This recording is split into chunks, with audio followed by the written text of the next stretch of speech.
Hey, friends, welcome back to the Invisible Strength Podcast. We're pivoting this week to getting real about life with Sjogren. No sugarcoating, no fluff. Today, I'm excited to introduce Courtney. She's the hilarious but insightful voice behind Sjogren's Girls Guide, sharing day to day realities of Sjogren's with terms like eyegasm and genius survival hacks that make the rough days easier. Courtney, welcome to the show. Thank you. Thank you so much for having me. This is my first podcast, so you're popping a cherry for me today. I just really appreciate you having me. We're excited to have you on. Can you tell us just about yourself before we get into Sjogren's? And because you're a mom, you're working full time, you got a lot going on outside of managing Sjogren's. Absolutely. So I'm a full-time working mom of two. I have a 10-year-old daughter and a 4-year-old son. We also foster and rescue dogs. So we have quite a dog zoo at our house at all times. But with managing any sort of disease like this, it makes travel a little bit more difficult. So we really have made our home a sanctuary, not only for me, but for dogs as well. And then, yeah, I work full time. I have a job in the aerospace industry and have been in the industry for about 10 years. Wow, that's kind of intense, right? Yeah, it can be stressful, but I've been so lucky to be working mostly remote since COVID in 2020, which has made managing this disease much easier. But, there's still business travel and everything that we have to attend to. My husband and I have known each other since 6th grade, so we grew up as, besties, and I tease him for how many times he broke up with me from middle school, but here we are. Are you traveling a lot for work? I usually travel about once a month for a few days, and it's really interesting because the more I connect with this community, with people with Sjogren's and lupus, the harder I'm learning travel is, not just for me, but for everyone. And it's crazy because however many days my trip is equally correlated to how many days my recovery is. If I'm gone one full day, it really seems like I can get home, and within 24 hours, my body's reset. But if that's a 3 or 4 day trip, I am really struggling for 3 or 4 days once I get home. So it's been a challenge, but like I said, I'm so lucky to be remote most of the time.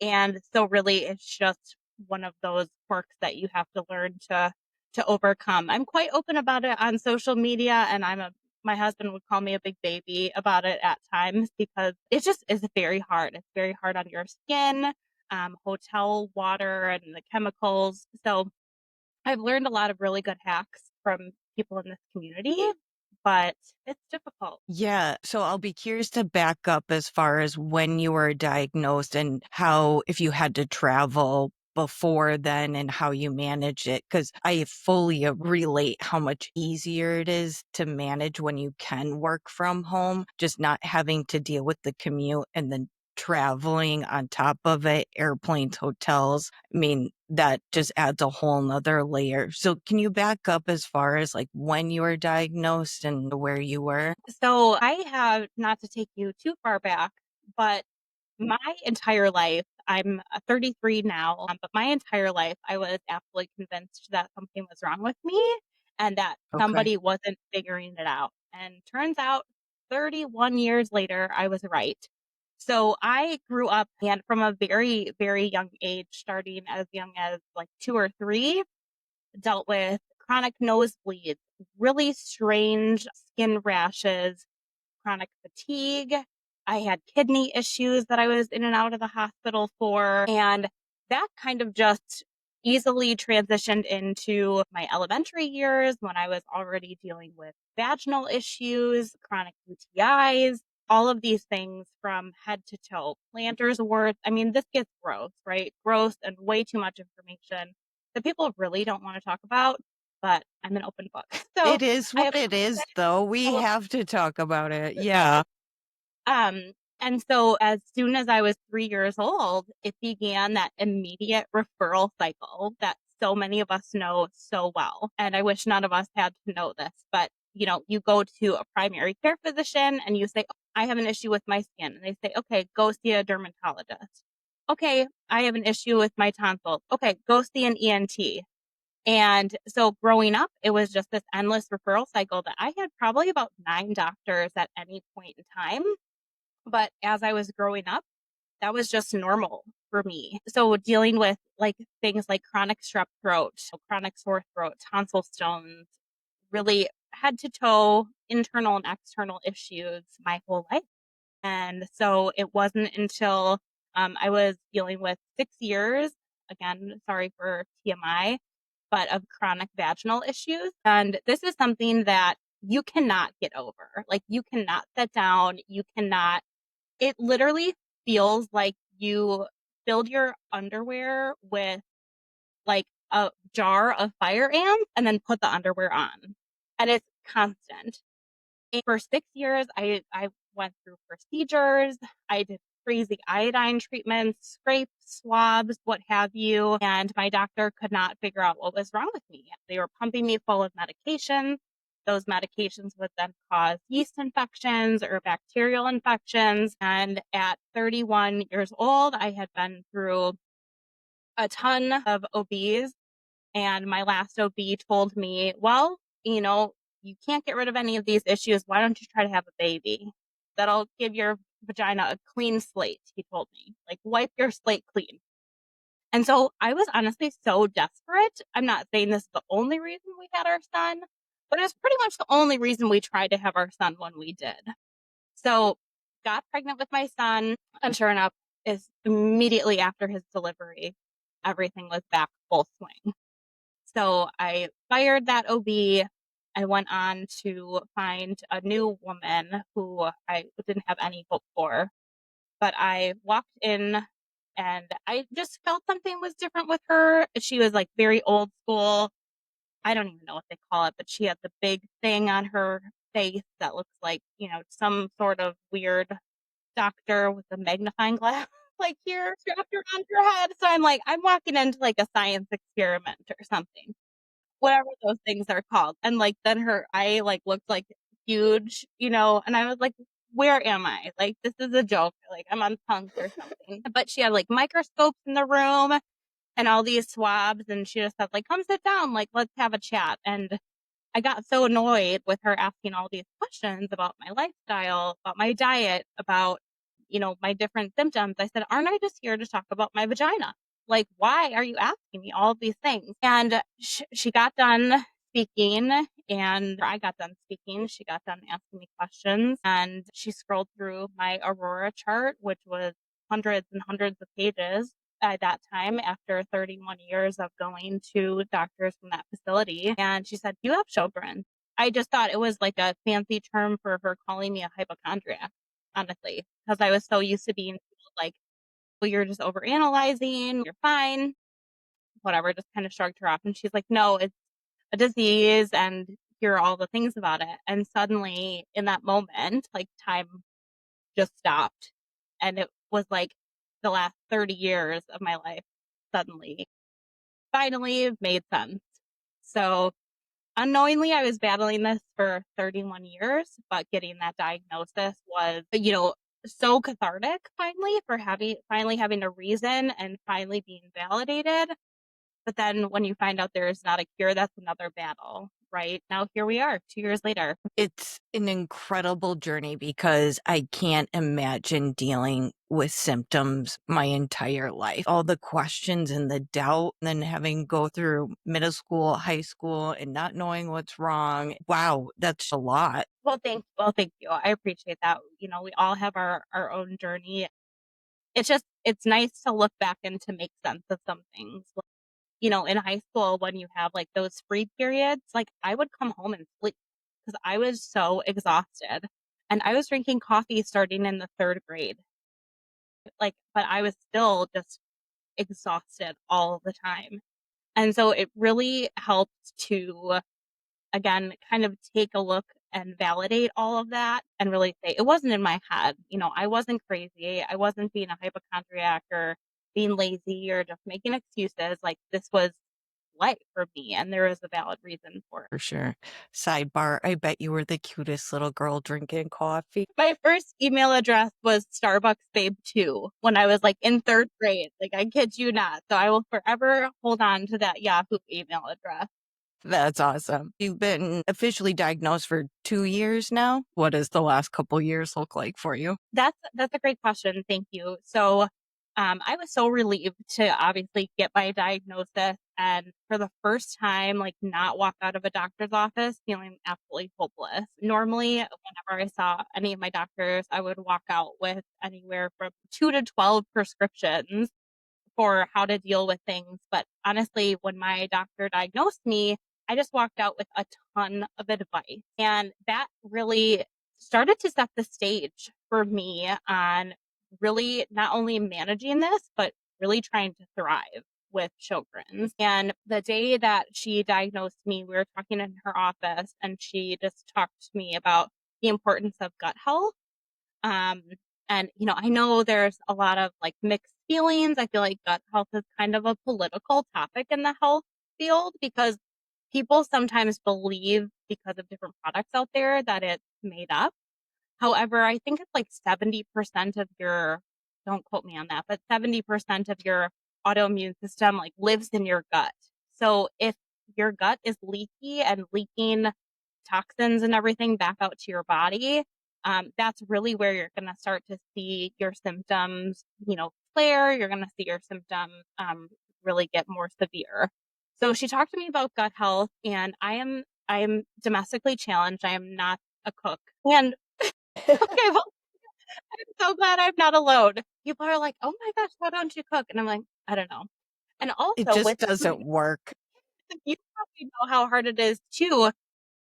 It's so hard for me to dictate a diet at our house because we're constantly on the go and my husband's cooking too. So I can't say, "Oh, I'm going gluten free." Like, "Hey, family, you got to cook me gluten free food until the end of time." So I knew that wasn't going to happen. So I knew I would need extra support in that area. So I started using a product line called Plexus, their triplex system, which is essentially just probiotics, prebiotics, and microbiome support, and then started to implement other things she suggested. So for all of my vaginal issues, you know, I was told that it was, BV, strep B, yeast, and all of these other things. And when she looked at my cells under the microscope, she was like, "It's just dryness. Like, go to the grocery store and get some coconut oil. And like, you might smell like the beach every day for your life, but you're sure going to feel much better." And so I heeded her advice. I went and got coconut oil, and she recommended doing baking soda soaps too, because I guess baking soda can help balance pH. So when you're in the shower or in the bathtub and you're having some discomfort down there, you could add some baking soda and just give yourself a little soak on top of the coconut oil. And at one point in time, I was on 12 prescriptions alone just for vaginal issues. That got me off of all of them. So just went through, heeded her advice like one step at a time. So to address the vaginal issues, it was the coconut oil and baking soda soap. The gut health, I started using Plexus. I mean, I do not sell the product at all, but I really do love it. Within 3 weeks of taking it, I felt like I had mono my whole life. So really going from feeling exhausted every single day within 3 weeks of taking it consistently, I mean, I felt like I was like a Dallas Cowboys cheerleader energy level. And for the first time in my life at like 31, I'm like, "Oh my gosh, like I think I want to go for a walk. Like I think I do want to, do all these things. I think I do want to like build something or start a project with my husband instead of just wanting to cave in on yourself all the time." So, I immediately felt it, and she recommended taking some vitamins like vitamin D, iron, and different things, different probiotics to just kind of reset everything and get everything functioning properly. So, thank goodness for her advice.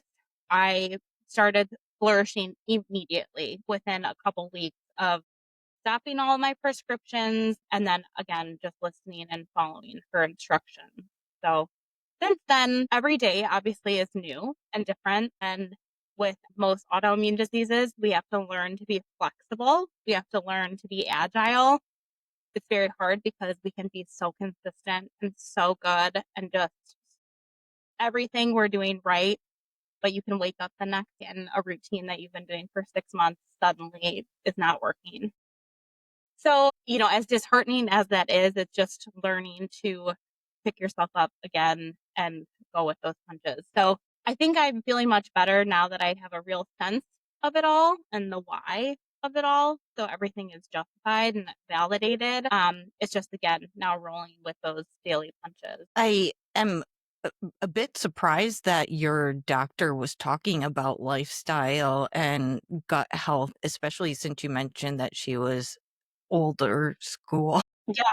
Yeah, so the fact that she even knew about that and helped you through that is awesome for this day and age. That's great. But I'm with you. I'm in the process of going 100% gluten-free.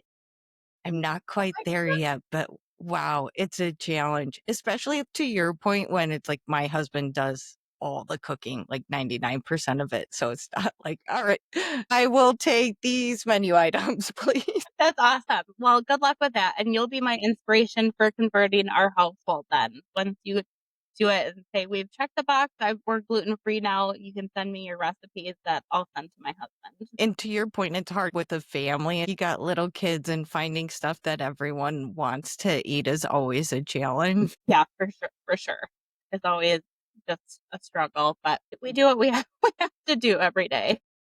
For sure. You mentioned flexibility, which I think is an important topic around these conditions. However, on one end, it's like, okay, we need our routine. We need to make sure we're getting 8 hours of sleep, all the things, right? So, how do you balance having a good, solid routine with needing to flex during times like when you're traveling or just life comes up in general? Oh my gosh, that's a great question. And honestly, I will tell you, it's not something that I do well because it's something that is so hard. For instance, when you are, and my heart goes out to everyone working full time in an office, in a warehouse, wherever, because I have such a good routine at home where I can, you know, for instance, like I have my eye drops next to me here. If you and I are talking on a Zoom meeting, I can just pop stuff in.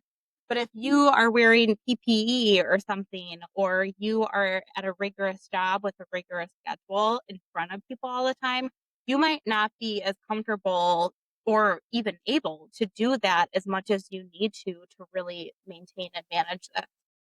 So I am so blessed and so lucky, but then when I do go and I am in meetings for 8 hours, and then meetings turn into a 4-hour dinner, and all of a sudden you check the clock and you haven't taken your morning supplements, you haven't taken your afternoon meds, and most of the time you're not eating regularly too. I know so many of our medicines and our supplements require us to eat. And but if you're in meetings all day and you're not eating, so it's so quick to get off your schedule and get off your routine, um, when you're lifted out of your day to day. For people who are in the office, I just encourage you to be like open and be comfortable. And honestly, people get used to real quick. Like they might give you a little bit, but or flack. But if you are just carry around eye drops or carry around lip gloss or carry around a little bed purse that I have, like people get used to it, right? They might ask questions, and it might be uncomfortable for you at first, but just have let like your routine be set into what you do every day. And again, if that's going to be in front of people, then it's something that they'll just have to get used to because really you have to put yourself first no matter what situation you're in. But to your point, I'm not good at that. I'm not good at being in the middle of a meeting and saying, I need a break. I need to go lubricate, you know, or I Yeah. need to go hydrate, or I need to, do this and this to make my body okay. Or I just need a break. I just need can't be sitting for so long because my muscles and my joints hurt. So I need to get up and move around. Encourage walking meetings where you can, even if you're just walking a lap around the office with your team. These little things that you can start to incorporate in your daily routine will go a long way for you and for your mental health. Yeah, Exactly. figuring out those small things to help in the moment, making sure you're carrying around chapstick can really just help your comfort level and get through those longer periods where you're stuck in meetings or tied up for whatever reason. Yeah, it's like mixing, they call it like the power of yet theory. Like, I'm not gluten free, like, yet, right? I'm not all these things yet. And then Mel Robbins, like, let them theory. I Yeah, love. So I have my own personal theory that I call it like the so what. Like, so what? Like, so what somebody's uncomfortable seeing me put eye drops in because it makes them queasy. So what? So what? I'm not gluten free yet and I slipped up today. But like, did you eat something that you were really craving and that was maybe a little boost to your mental health? Like, great. That's something that you deserve. So what? You'll get there. You're working on it. And we just all need to give ourselves like the gift of patience and space to be able to keep moving forward. Because this is hard. absolutely. Speaking of hard, what is something that you've had to deal with that you just didn't really know was going to be a thing but that has come up and been a challenge on your journey? I think my biggest heartache is parenting. Because parenting is hard as it is. I mean, these are little heathens who just steal your heart, right? And some days you look at them and you don't want to love them as much as you do, but you do because you're a mom or you're a dad. And I think that guilt of not being potentially like the best mom or the most active mom or the travel thing is very hard. So knowing that and having to put myself first in those situations and having to put my health first in those situations definitely eats away at you as a parent, right? Because maybe your kids aren't getting the same experiences. Again, I try to take all of that with a grain of salt and say, well, what are we doing for our kids that maybe parents who travel all the time aren't? Well, we have a dog zoo here, and that's pretty fun. We have water balloon fights more often than we probably should. We do things at home that, again, we make our home our little sanctuary that I think maybe other parents who do have the next trip on the schedule maybe get wrapped up on in the more of the day to day and don't do as much special things at home. So I just try to give myself that forgiveness where I can, but it's difficult, especially when my kids start talking about Disney World and going to theme parks, and I just can't. Like, I can't, and I know if I did go there, I would be an awful, awful, awful person and a very mean mom. So I choose in those moments to put my health and my I give you so much credit. It's hard to do, but you have to. Just like putting your own mask on first, you have to yeah, take care of exactly. yourself. Otherwise, it just drains from whatever you're trying to put out. But I want to mention, I appreciate you talking about how your family life may look different than some other family lives out there. You guys aren't taking big trips all the time. I know for us personally, we've really made sure that we're not overdoing it with the kids' sports activities. Cause I just know if we were booked 100% of the time, like I just wouldn't be able to handle it. Well, I did try to do that back in the day when I was in corporate world and it didn't end well. Oh my gosh.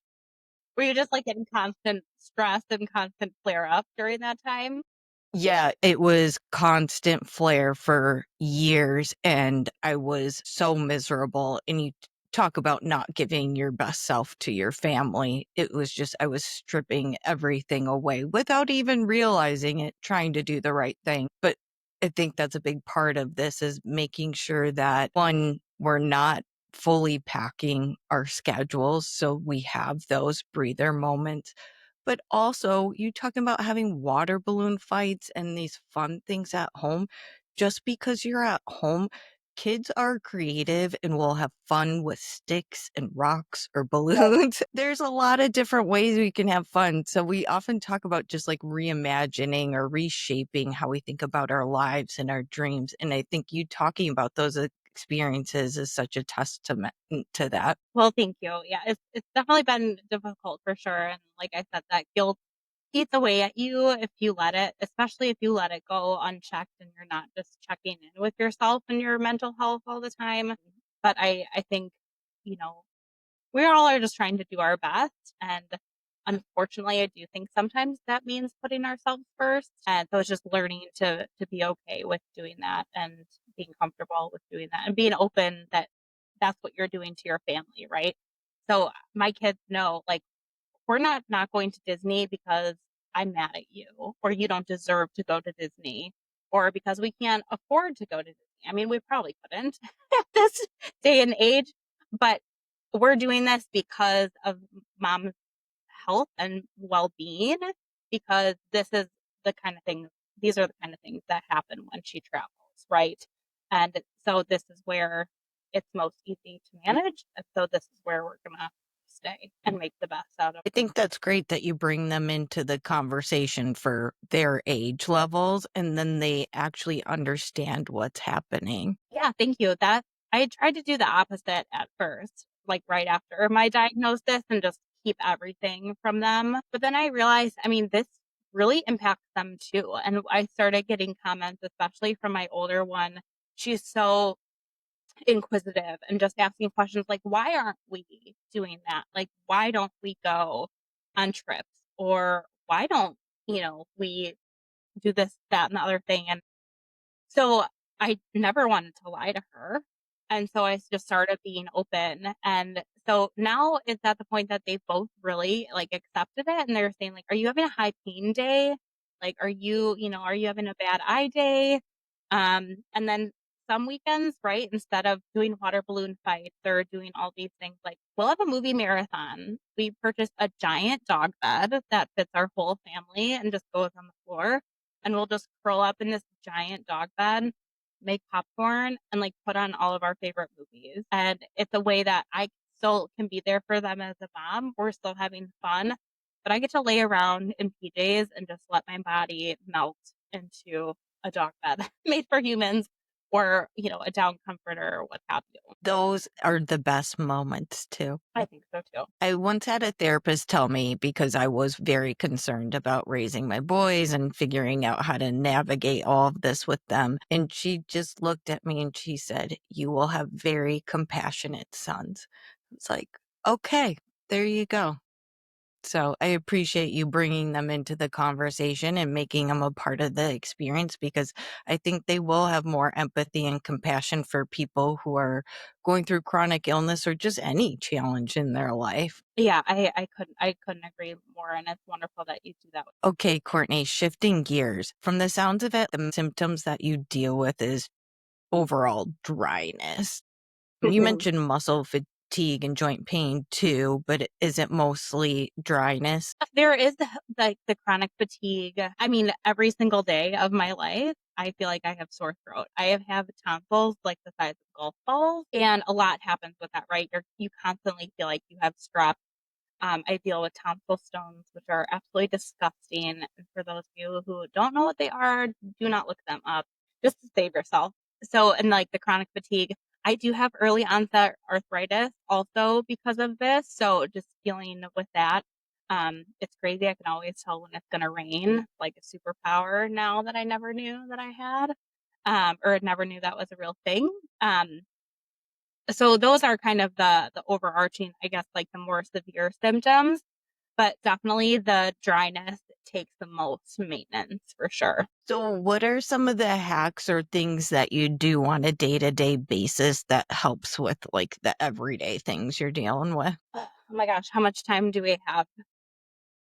So I'll start from, kind of head to toe. So I talked about the whole lady garden situation with dryness and discomfort.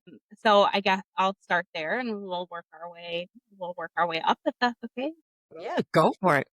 So for that, just because I know how debilitating that can be and you feel so disgusting in your own body and it can just be really defeating.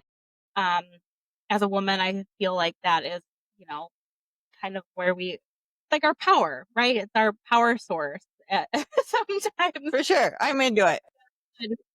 And when that is like down and defeated and so uncomfortable, it really impacts every other aspect of your life. Starting there, I take it 2 daily probiotics. One is Florigen, which is specifically for vaginal health. And then I also take a seed daily probiotic too. There's been a lot of studies about taking multiple probiotics like in conjunction with each other because obviously with everything, products can lose their efficacy over time or our body can just adapt to them. So it's good to be on a multitude of them. Certain studies say for that reason to kind of keep your body guessing, but Whitney, really one, sorry, go ahead, finish your thought. no, it really helps to regulate your flora. Your doctor had prescribed the pre and probiotics. Are you working with your primary care or who's helping you figure out which ones to take now? So that is a great question. This has all been pretty much trial and error. I got a really good base from my doctor, but if we talk about my low point at some point in this session, Yeah. she announced her retirement a year after she diagnosed me. So about a year ago to date, actually. So I've been navigating without her assistance for the last year. With that said, I found Dr. Kawada. Shout out to Dr. Kira. She is an allergist and immunologist who actually has Sjogren's herself. So she not only has that insight as a doctor, but also from a patient. And she dealt with everything that we do as patients, even though she was a doctor herself. And her story was very, very powerful. Based on everything that I was doing with the help and knowledge of my doctor who diagnosed me, I also had a recent consult with Dr. Kira because I just felt like some of the stuff was losing their efficacy. I felt like I wasn't really feeling the greatest. I had a really bad flare up that lasted months, and I really just couldn't figure out a way out of that. So I told her my routine, and she really helped to fill in all the gaps. So she recommended some products like some really good fish oil, omega-3s, and different probiotic supplements for me to fill in the gap of my current. Okay, cool. Thanks for sharing because I'm in that process of I saw a functional medicine practitioner. I just saw my primary care. I have my rheumatologist, like just trying to sort through all of it. So I was curious. Thank you. It's very difficult, and I'm still managing prescription free. I don't know how long that's going to last, but For it is a you. lot of trial and error. Obviously, with when things get more severe and with more severe autoimmune diseases, like do not recommend that. And just because I'm managing prescription free doesn't, I don't think it's any cheaper with how many supplements I'm taking at this point. It's I'm doing pretty well. Just managing without it. Given some of the prescription side effects of what they kind of default to, I've just been trying to use it as the last resort. Yeah, that's amazing. Good for you. But what I was gonna say, so when my doctor announced her retirement, I mean, I just felt so lost, like absolutely lost, so down and defeated. And so that's where exactly what you said. Like I was like, nobody in my life knows what Sjogren's is, right? They can be like, "Oh, I'm sorry, I feel bad for you. Like you don't look sick, like you're too young, but you know, you look fine. Like, sorry you're struggling." All of a sudden I was like, oh my gosh, like I'm not going to have her on speed dial anymore. I mean, I could, but she'd probably get a restraining order against me in retirement. But I was like, what do I do? You can Google stuff and it'll just come up with the Google's hottest list of, top sponsors for this product and this symptom. But that's not what I wanted. I wanted a real insight. And that's actually what encouraged me to start Sjogren's Girls Guide is I needed help. Like I really needed help and real time, real life advice from people who were struggling, not doctors. We love them, but we've all had our struggles with with people who were actually living and dealing with this disease. So, and then on top of that, I would get excited when I found something that worked and helped me. And as much as my husband is so supportive, I'd be like, oh my gosh, babe, I got this eye gel and somebody told me to put it in the fridge. And like, I feel so good today. And he'd be like, yeah, like good for you. Like, love you. That's exciting. But it didn't have any impact on him versus when people started sharing their information with me and I started sharing information about what worked, like it had an impact. And if I could have saved anyone any trial and error, and that means more to me than anything. So that's why I ended up starting the pages to get exactly what you are asking. Is just that advice and that guidance and those suggestions, right? Like real time, real life. Yeah, that's awesome. They derailed us. Can we circle back to some of can we circle back to some of the hacks that you've discovered that have helped with the day to day? Perfect. So that is the vaginal stuff. So probiotics, coconut oil, and baking soda soaps. I would say moving up to dry mouth. Dry mouth is very, very difficult, and I know it can be absolutely debilitating. I use the Biotine product line. So their mouth rinses, mouth sprays, mouthwash, and their toothpaste. And then throughout the day, biggest impact, the two things that have had the biggest impact on me have been adding flavoring to my water. Not like a ton, but just like a sugar-free flavoring. I feel like it really helps keep my mouth wetter whenever I drink. And so before, even though I was just downing water all the time, I never got that like thirst quenching um like lubrication in my mouth, but I really feel like water flavoring helps do that. And then Dr. Kira actually told me about oil pulling. It is something that it's so hard for me to do. I'm so weird about textures and I still gag every single time I do it. But I must say both the instantaneous relief and then I feel like it's really started to have a little like some long-term effects as well has gone a long way. So for those of you who don't know what oil pulling is, I highly recommend looking it up. It's where you take like coconut oil. I think people do it with almond oil, olive oil, and you use it as like a mouthwash, like do what you would do with a mouthwash. But it's thick and it really helps to lubricate the totality of your mouth. And it's really gross. Like I don't think I can get used to it, but it really, really helps. So just the couple seconds of discomfort and grossness, are highly worth the benefit. I've heard of oil pulling from a couple holistic doctors, and they say it supposedly should help with gut health too. Because if you're getting the oral bacteria out of your mouth, it could have an additional benefit. I'd be curious because every once in a while I'll get like wicked painful mouth sores on the roof of my mouth. I wonder if something like that would help with it. I would recommend trying it. It's like I said, it's hard to get used to. Coconut oil has worked the best for me because Okay. I just am most, used to the taste.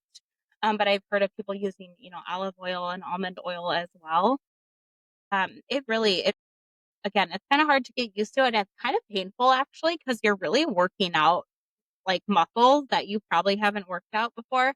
I shouldn't have a double chin by now, but I still do because of all the, mouth movement, but like it's been really beneficial. Yeah, it like makes your jaw tired, right? Yeah. Yeah. It's it's hard. And I still like again, I should be getting a face workout, but it hasn't worked out that that way, but someday I'll start to, have a more definite jawline. We'll see. Okay, you convinced me. I'll give this a go and I'll let you know how it goes. Okay, sounds good. So I have a personal question that I'm hoping you have a hack for. Right now I'm dealing with wicked cracks on my toes and they are so painful and my doctor's worried about them getting infected now that it's summer and we're in sandals.